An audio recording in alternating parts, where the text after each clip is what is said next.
So just a question. Are you taking care of yourself? Are you making sure that you're fueled up before you take care of anybody else? Are you making sure that your heart, your spirit, your energy is fulfilled, compacted? I don't even know what I'm trying to say. Do you get what I'm trying to say? Are you making sure you good before anybody else is good? Anisha here. Howdy do. How's it going? I hope everybody is good. So basically I went to an event, and it was a very intimate event, and the event was about women who were speaking about situations that had actually happened. Situations that had actually how do I put this? When situations transpire in your life, your body, depending on how you handle it, gives you signs on what exactly is happening. So, for lack of better words, it begins to deteriorate in certain ways, and when those deteriorations take place, your body will give you signs. Like, for instance,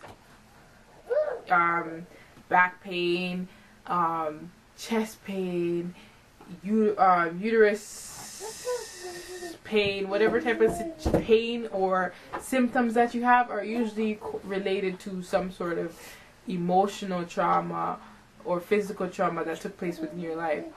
So while we were discussing that, and that falls under the whole holistic approach, if you understand that stuff, it's always something that relates to something that took place in your life, and it's just up to you to figure it out what that situation is.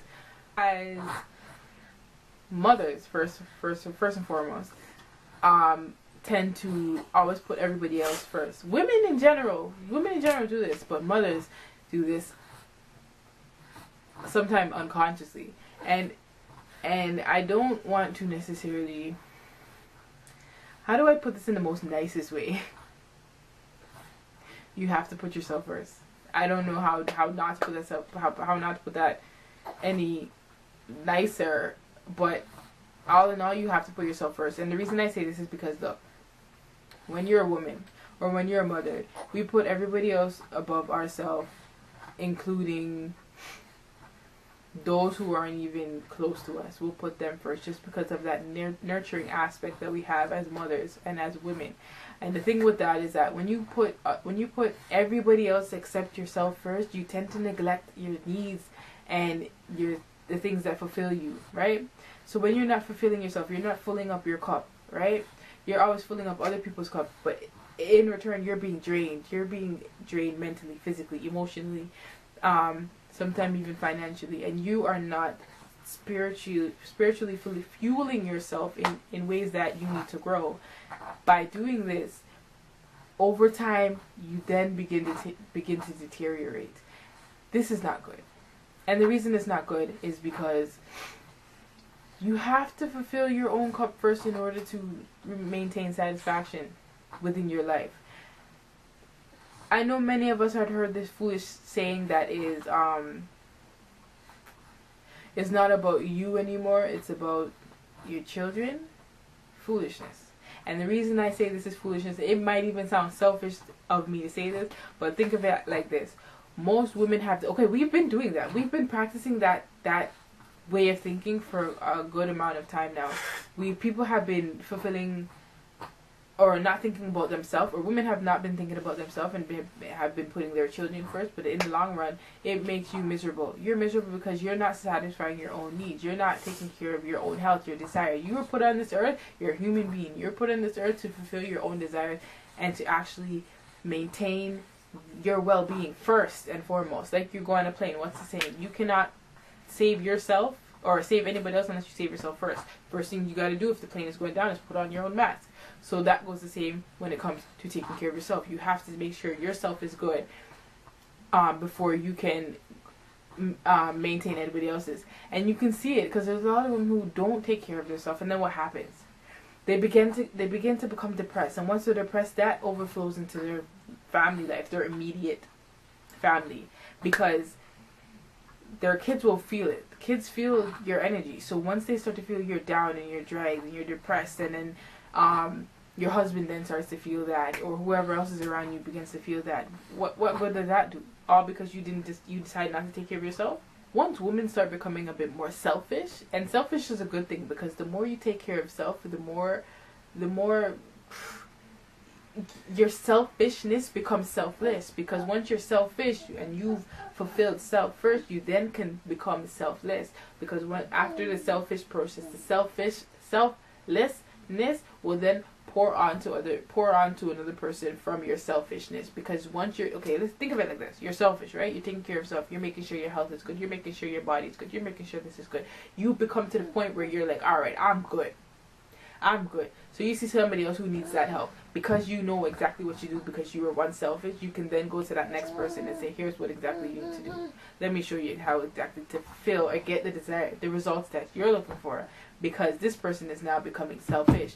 And selfish is not necessarily a bad thing. Don't look at it for the negative term or definition that it's so-called. Think of it as a good thing. Think of it as you're maintaining yourself before you go into somebody else's life. But if you're not selfish first, and you're not making sure you're at the point where you're ready to even fulfill into somebody else's life, you shouldn't even be no.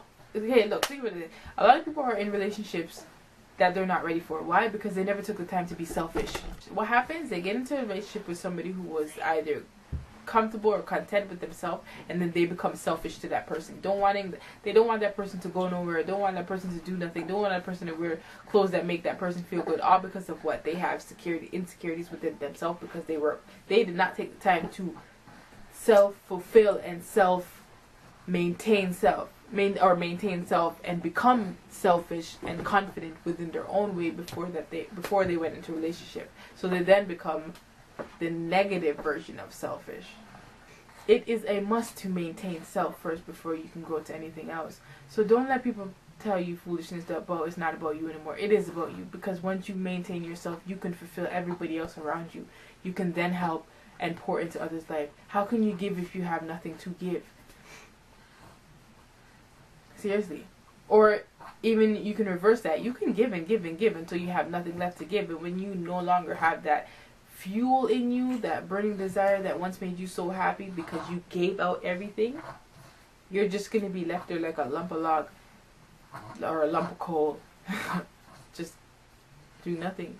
Don't feel bad about being happy. Don't feel bad about fulfilling yourself. Even if you're somebody who doesn't have a man in your life at this moment, you may have to take your children to go and say you want to get your nails done, take your kids and go get your nails done. You may have to do that. You have to find some way to make sure that you feel good, so that the energy that you're able to maintain around your children always keep at an upbeat. I don't want you to don't neglect yourself. That's what I'm basically trying to say. Don't neglect yourself all because you feel guilty and you don't want to look bad in the eyes of others. When you feel good, your kids will feel good. It just works that way. So, no, and the thing is, you can look around us. You can see that a lot of us have been doing that way. We have been working that way. And how many of us women are silently suffering from depression?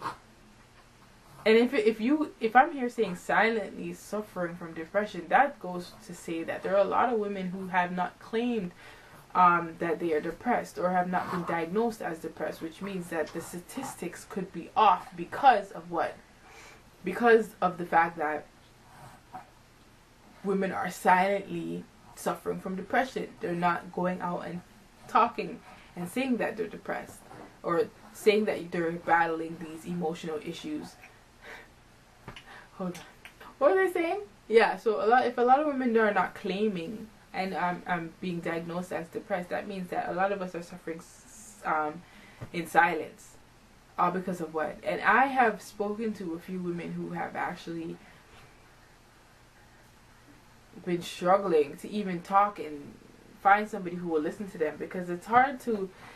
We tend to feel like we're a drought in other people's lives, so we'll just keep it to ourselves. But honestly, you have to, if you can find somebody to talk to, find somebody to talk to. But the first things first, you need to start taking care of self and start maintaining self and make sure you're feeling good in everything you're doing. If dressing up and putting makeup on makes you feel good about yourself, then do it. Just don't be overbearing. We're to the point where you're a completely different person and nobody knows who the heck you are. Like, be a different person mentally, but don't be a different person physically. Do you get what I'm saying? Now, if dressing up and putting on clothes makes you feel good, do that. Go out, take yourself out on a walk, do whatever that humbles you and makes you or uplifts your spirit.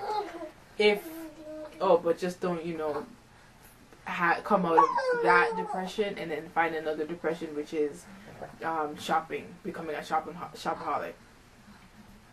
You don't want to get like that. And then if, I don't know, hiking or doing whatever, if actually giving, you could be a mother who actually feels better giving away everything to other people.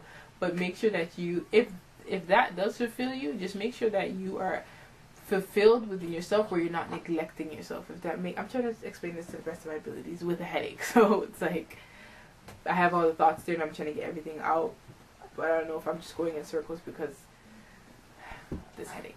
But a happy woman makes a happy home, right? So when a woman becomes depressed, the whole home becomes depressed. I don't know anybody who can say they have not lived. Well, maybe you can say, I don't know your exact situation, but if you've ever been around women who are maybe all on their cycle and a bit moody, it affects everything. It affects the whole dynamic of the environment. So if a woman is sad or mad, it affects the environment. Because imagine a woman giving you, like, if you've just been around a woman and a woman gives you a silent treatment, everybody can feel that tension. So when a woman is down, oh, you definitely can feel that tension. So when a woman is uplifted, upbeat, happy, and fulfilled, don't you think that's going to pour into other people and make other people feel really good about themselves? Because we just have that. That's just our nature. We are caring people, so we know how to make people feel good. But that only happens when we're feeling good. So this is why you need to take care of yourself and make sure that you are loved first, that you're loving yourself first, that you're respecting yourself first, fulfilling yourself first, that you are at your utmost high of self. You are high off of self, basically. Because once you are there, you can change the world, boo-boo. You can do anything, boo-boo. I've been at my utmost low, and I've come back up to my utmost high. Okay? Been high, been low, been low, been high. And I ain't trying to go down anymore. It does not feel good down there. It's too much work. It takes more work to be down there, which is on the low, than it does up on a high. So therefore, I don't want to say is maintain your high. Maintain self first so that you can upkeep that high, that self high. Alright? So I hope this helps anybody who's actually feeling guilty or maybe not sure if they should push in the direction that their spirit is telling them, which is to take care and fulfill self first. Go ahead and do it. Because, like I said before, the best things come when self is fulfilled first, and then you can pour into other people's life, especially those around you. So enjoy the journey. Don't feel guilty. Embrace yourself. Love yourself. And just do you. Okay? Hope this helps. So have a good day. And until next time, we will talk again later. Bye.